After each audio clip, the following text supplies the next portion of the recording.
وده مالوش علاقة أبدا بموضوع الشرط الجزائي. لسه شغالين الشؤون القانونية في موضوع الشرط الجزائي، والأستاذ خالد مرتجي برضو شغال مع وكيل أعمال كولر على أساس إن هم يخلصوا موضوع الشرط الجزائي بشكل سلس ومفيش أي مشاكل كعادة النادي الأهلي.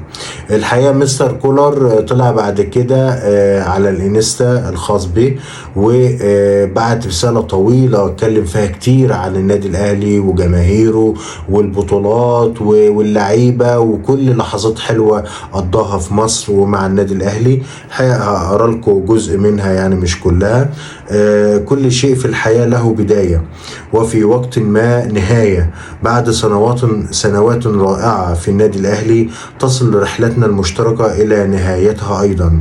اود ان اعبر عن خالص امتناني وعلى 11 لقبا تمكنا من الاحتفال بها معا على اللحظات الخاصة والثقة والالتزام والشغف الذي صاحبنا دائما.